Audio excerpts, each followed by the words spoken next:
Hello, everyone, and welcome to episode 13 of the New Trader's Playbook. In today's episode, we're going to be talking about what type of trader will you be in the market. You have the basics. You've got rules about risk. You've got the psychology tools. And if you watched last week's episode, now you have a time frame perspectives. So what is next? What's the next step on things that we need to do in order to move us in the right direction to becoming a successful trader in the market?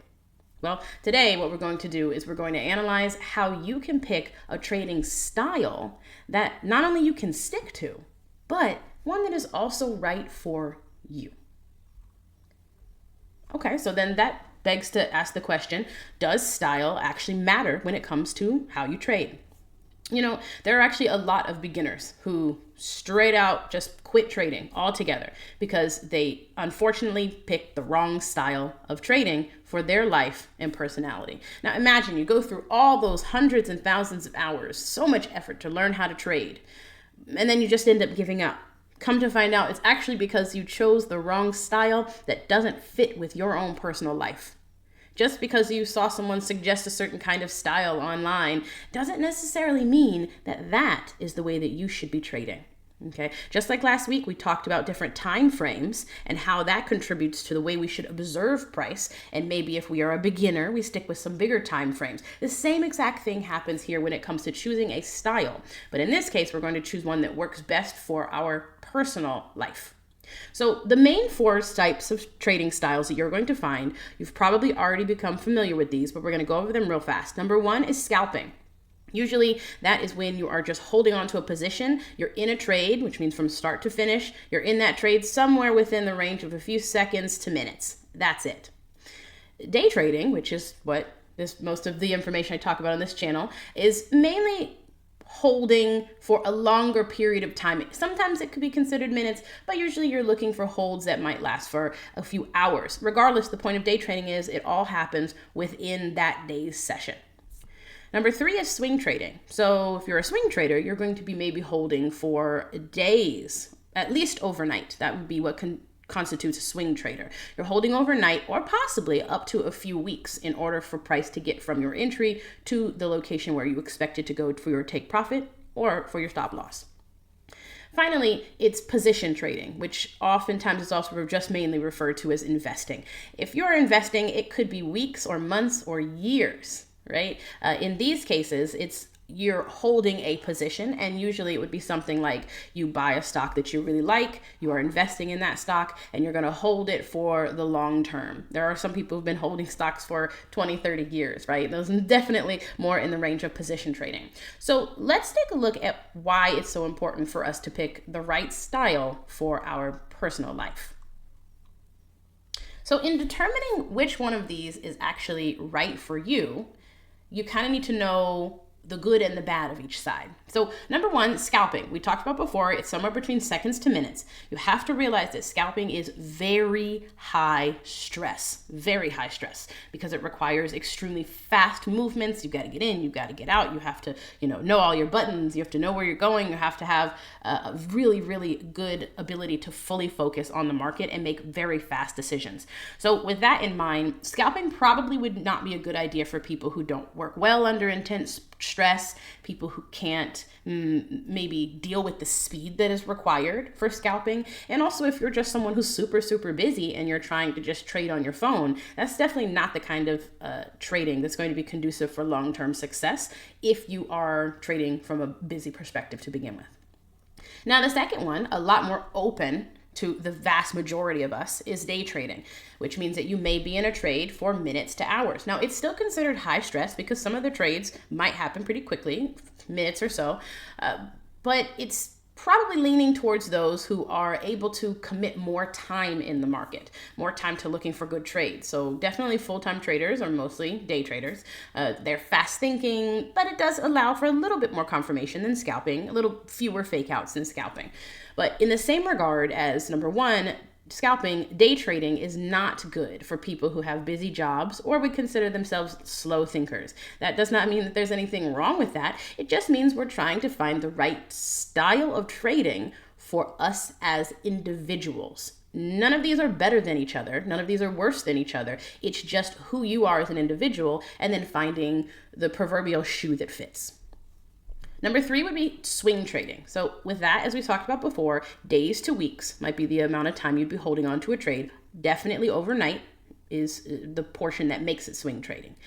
The nice part about this is that now we're decreasing the stress level, right? So we've got a little bit less of medium stress. So this is definitely good for part-time traders and people who can show patience, who are willing to wait, right? I'm willing to wait for the trades to come to me. I'm willing to wait the amount of time it's going to take for the trades to make it to my take profit or my stop loss. Probably not the best option for those who can't handle the hold overnight. Personally, I'm not a big fan of holding overnight. The idea of trying to go to sleep with a position on, it doesn't work well for my brain, but that is the whole point, determining which is right for you. Because some people definitely find a lot less stress in the fact that they're not expecting something to happen within 5 minutes. They're not expecting something to happen in an hour. They're saying, I took a while, I figured out where this trade should be going. I definitely put in the work to figure out how this should be managed. And I've set it up, and now I can go about my life. Swing trading is also really good for people who have full-time jobs and they can't really dedicate time to be sitting in front of the computer watching the stock market. So even if you don't have time, you can still start learning how to trade through the measures of swing trading, even if it's paper trading, right? If you're brand new and you haven't done any of this before, but you have a full-time job and you have a family that you're trying to take care of, you can still start to learn and start your journey with trading with something like swing trading. Right? Very easy, not as much stress, and you can fit it into your life, just taking a few hours out of the week, one time, maybe on a Sunday, in order to create a strategy or a setup trade that you think is going to work, and let it work. See what happens that week.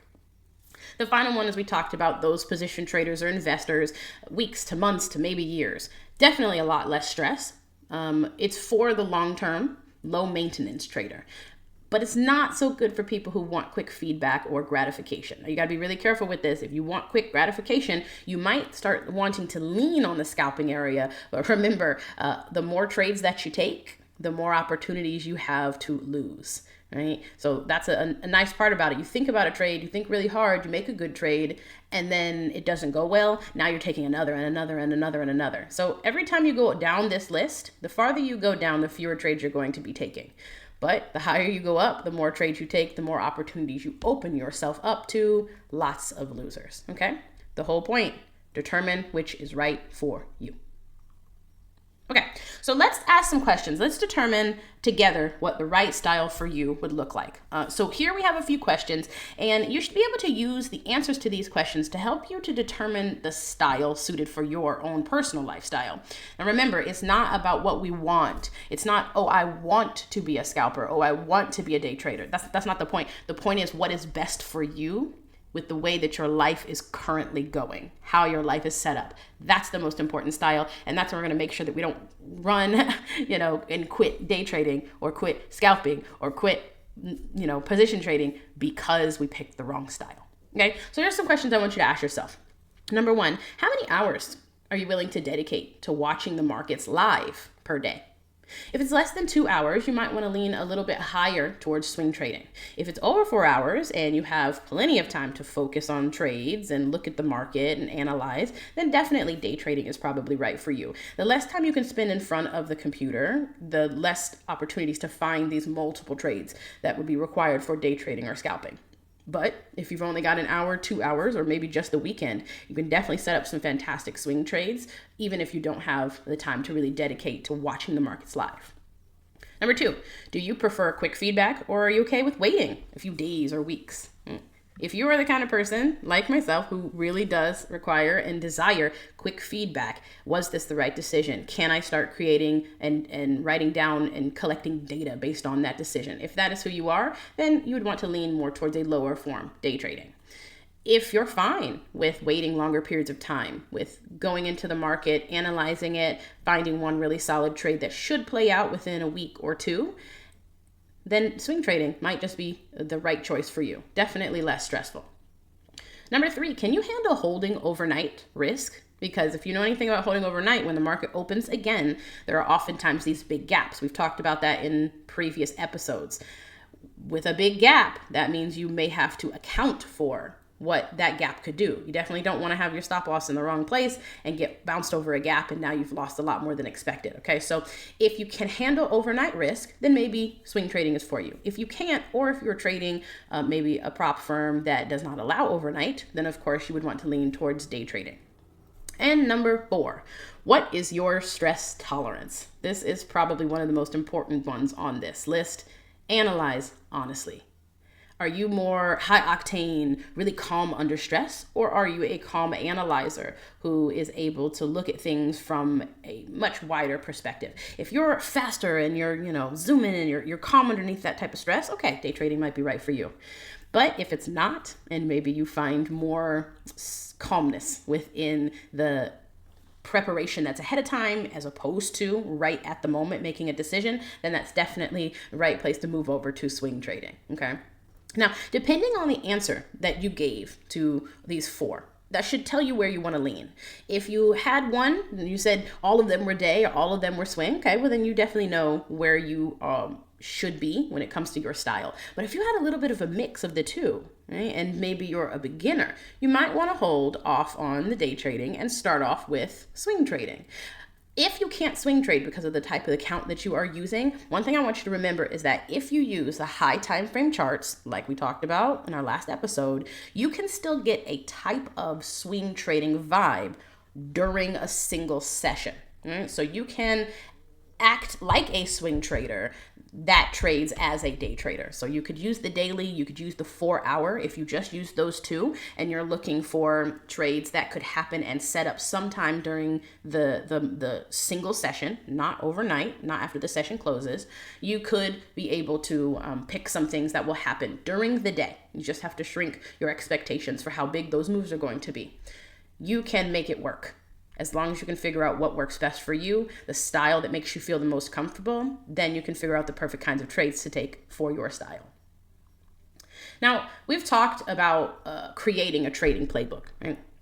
But one of the things that's important to remember is that your playbook should also be determined by the style that you've chosen. So if you're a day trader, you remember we talked about your risk to reward is key. We talked about keeping solid psychology. Remember how important your mind is. It's one of the major portions that will make you successful. A success or a failure is what's going on in your mind. And of course, we had an entire episode about creating a great routine. These are non-negotiables. Now, if you decide to be a swing trader, obviously those rules are important, but we've got some additional rules that are necessary. We need to have some end-of-day checks because you're in a trade, the day's about to end, but you still need to know what do I need to do before the market has closed so that I can set myself up. As I mentioned before, you may need to have wider stops just to account for possible gaps, right? You have to view the higher time frame for your bias because you expect to hold for longer periods of time. So in this case, swing traders might be looking at monthly charts and weekly charts in order to help them identify where they think their trade might go, where the market might go in the following days and weeks. For our position traders or investors, weekly journaling is going to be a big deal, right? Instead of how the rest of us may do daily journaling, you're holding the position for a long time, but that doesn't mean you're not going to be journaling. You're not going to be analyzing, is it doing what I think it should be doing? Right? We're focusing heavily on the trend. Is the trend still the same trend? This is your big picture trader right here. Okay. Now, the investor, it's a different mind frame. You have to be a different mind frame in order to be this position trader because they're going to expect these big pullbacks. They're going to see them. And for many of us day traders, it would be way too much to take in a specific trade or even want to be able to withstand. But your positions, your accounts have to be able to have the legs to stand on for these types of moves. And if you're just buying a stock that you're really interested in, of course, in long-term investment, definitely a different type of style than what we usually talk on this channel with day trading. Now, yes, more homework. But this homework, I think, will definitely help you to see whether you are doing what you want to be doing or what your life wants you to be doing. Okay. So I want you to think when you get an opportunity, analyze your current style of trading and then ask yourself whether it is right for your lifestyle. So if you're unsure, or hey, maybe you just want to try something new, there's nothing wrong with trying something new. Some of the most amazing things in our life come from when we take a step outside of the comfort zone. Attempt to spend a week or 2 or 3 or 4, preferably probably a month, on a different type of trading style. Probably one that is maybe higher than the current one you're on. So your scalper goes to a day trader goes to a swing trader.